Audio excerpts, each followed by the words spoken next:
အားလုံးပဲမင်္ဂလာပါ Living Bread ကနေပြန်ပြီးတော့ကြိုဆိုပါရစေဒီနေ့မှာဗီဒီယိုအသစ်ပြန်လုပ်ခွင့်ရတဲ့အတွက်ဖျာရှင်ကြီးတို့ချီးမွမ်းပါတယ်အရင်နှစ်တွေကအလုံးနဲ့ကြောင်းနဲ့ဆိုတော့အချိန်မပေးနိုင်တဲ့အတွက်ခွင့်လို့ပေးကြပါဒီနှစ်တော့ Christmas ဖြစ်တယ်ဆိုတော့ Christmas သင်းလေးဆိုချင်တယ်လို့ယောက်ျားကိုပြောတဲ့အခါမှာယောက်ျားမြန်မြန်လေးတီးပေးပြီးခုလို့ဆိုဖြစ်သွားတာဖြစ်ပါတယ်တခြင်းလေးနဲ့ဖျာရှင်ကုံတော်မချီးမွမ်းခင်နည်းနည်းလေးကျန်းစာနဲ့ပေါ့နော်နည်းနည်းလေးခွန်အားပေးချင်ပါတယ်ခရစ်စမတ်နဲ့ပတ်သက်ပြီးတော့ခွန်အားလေးပေးချင်ပါတယ်ဆိုတော့ကျမ်းပိုက်လေးတစ်ခုဖတ်မယ်နော်ရှင်ယောဟန်အခန်းကြီး3အခန်းငယ်16ဖျားသခင်ဤသားတော်ကိုယုံကြည်တော်သူအပေါင်းတို့သည်ပျက်စီးခြင်းသို့မရောက်ထာဝရသက်ကိုရစေခြင်းကဖျားသခင်သည်မိမိ၌တပါးဒီတော်သားတော်ကိုစွန့်တော်မူသည့်တိုင်အောင်လောကီသားတို့ကိုချစ်တော်မူ၏တဲ့ဆိုဒီကျမ်းပိုက်လေးဟာငငယ်ကလေးကနေအမြဲတမ်းခရစ်ယာန်ဖြစ်တဲ့လူတွေပေါ့နော် Sunday School မှာပဲဖြစ်ဖြစ်ဖျားเจ้าမှာပဲဖြစ်ဖြစ်အမြဲတမ်း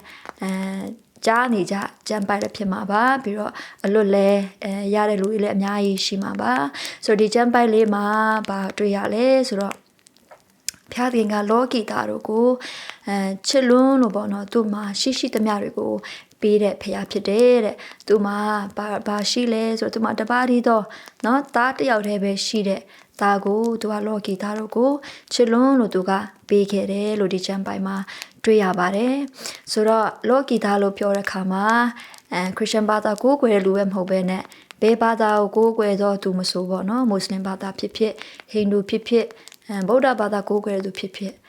လူသားတိုင်းကိုချစ်တဲ့ဖခင်ဖြစ်တယ်လို့ဒီချမ်းပိုက်ကဖခင်စကားပြောပါတယ်ဆိုနေချိန်မှာခရစ်ယာန်ဘာသာပဲမဟုတ်ဘဲနဲ့လူသားတိုင်းကိုသူကဖန်ဆင်းထားတဲ့ဖခင်ဖြစ်တဲ့အတွက်သူဖန်ဆင်းထားတဲ့လူသားတိုင်းကိုသူကလူဆိုးရောလူမရောလူကောင်းရောအားလုံးပေါ်မှာမေတ္တာရှိတဲ့ဖခင်ဖြစ်ပါတယ်ဆိုဒီချမ်းပိုက်အဖြစ်ခွန်အားပေးချင်တာကတရားဘယ်ဘာသာကိုးကွယ်တော့သူဖြစ်ပေါ့နော်ဖခင်ကတင့်ကိုချစ်တယ်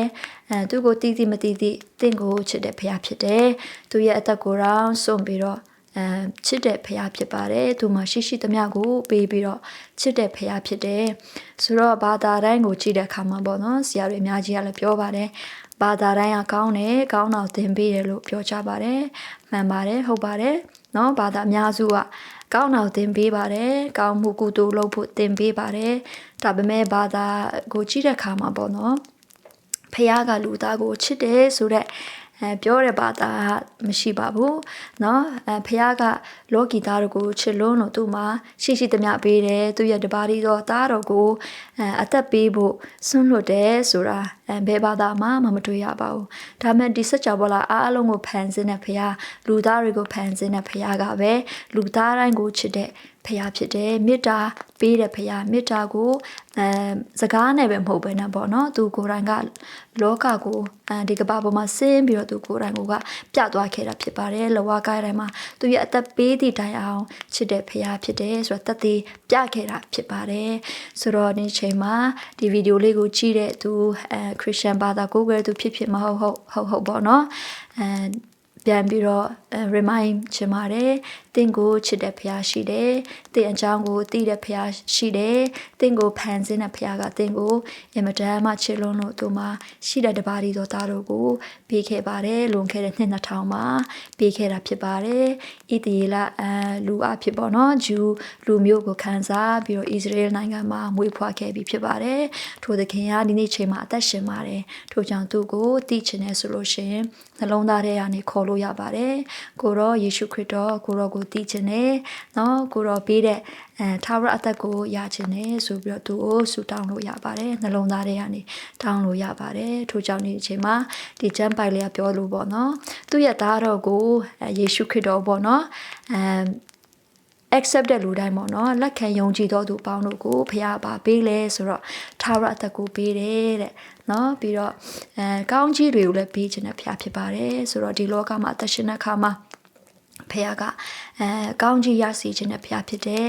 နော်ဆုံးရှုံးခြင်းကိုမရောက်စေချင်ပါဘူးဘယ်သူမှဆိုကောင်းစားတာကိုဖခင်ကမြင်ချင်ပါတယ်ပြီးတော့သူချစ်တဲ့သားသမီးတွေကိုပေါ့နော်သူကကောင်းကြီးအယံပေးခြင်းနဲ့ဖခင်ဖြစ်တယ်အဲ့ဒါပဲမဟုတ်သေးပါဘူး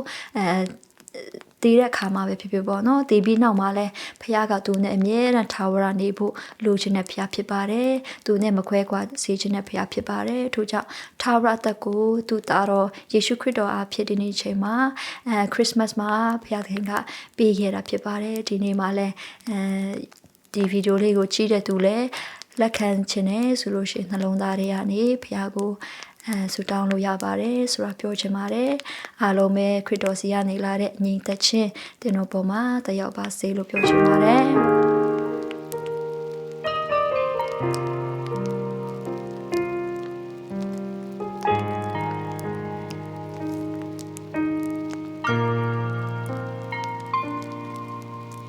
ဆောင်းလေးပြေတွေရှူဆိုင်လို့အိုးအတွေ့တွေရင်မဝေရောက်ခဲ့တိတ်ဆိတ်တဲ့ညမောင်ရလည်းမထူးဆန်းတဲ့ဒီအဖြစ်လေးများလို့နေအိုးကျွန်တော်ပြင်းမြတ်တွင်နေချစွာသူလေးတကယ်မွေးခဲ့အချစ်တစ်ခုရဲ့ပြရုံတွေပဲအိမ်မလည်းမဟုတ်ခဲ့ဘူးခံယူထိုက်သူမဟုတ်ပေမဲ့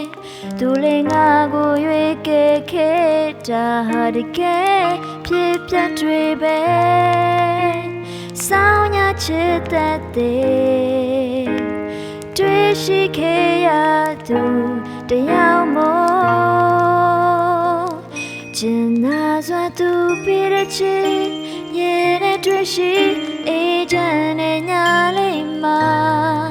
လောကသားတွေပေါ်ထားခဲ့ချစ်တွေဟာနိုင်လို့ရပါမလားမယုံနိုင်စတဲ့ပြတဲ့ချစ်တကယ်ရရှိခဲ့တို့ဘဝရဲ့နေတဲ့ဆောင်းညလေးနဲ့တူတူဝင်ရောက်ခဲ့ပြီ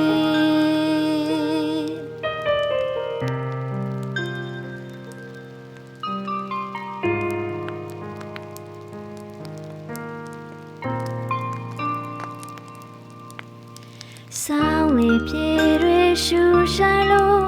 အိုးအတွေ့တွေရင်မဝေရောက်ခဲ့တိတ်ဆိတ်တဲ့ညမောင်ရလည်းမထူးဆန်းတဲ့ဒီဖြစ်လေများလို့နေအိုးကျွန်တော်ပြင်းမြတ်တွင်နေချစွာသူလေးတကယ်မွေးခဲ့အချစ်တစ်ခုရဲ့ပြရုံတွေပဲအိမ်မလည်းမဟုတ်ခဲ့ဘူးခံယူထိုက်သူမဟုတ်ပေမဲ့သူလေးငါကိုရွေးခဲ့ခဲ့တာဟာတကယ်ဖြစ်ပြတွေပဲဆောင်းညချစ်တတ်တဲ့တွေ့ရှိခဲ့ရသူတယောက်မို့ကျင်နာစွာသူပြတဲ့ချစ်ရဲ့နဲ့တွေ့ရှိအေးချမ်းတဲ့ညလေးမှာလောကသားတွေပေါ်ထားခဲ့ချစ်တွေဟာနိုင်လို့ရပါမလားမယုံနိုင်စတဲ့ပြတဲ့ချစ်တကယ်ရရှိခဲ့တို့ဘဝရဲ့နေတဲ့ဆောင်းညလေးနဲ့တူတူဝင်ရောက်ခဲ့ပြီ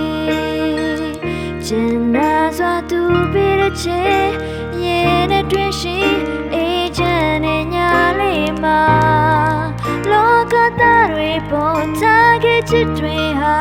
နိုင်လို့ရပါမလားမယုံနိုင်စတဲ့ပြတဲ့ချစ်တကယ်ရရှိခဲ့တို့ဘဝရဲ့နေတဲ့ဆောင်းညလေးနဲ့တူတူဝင်ရောက်ခဲ့ပြီဆော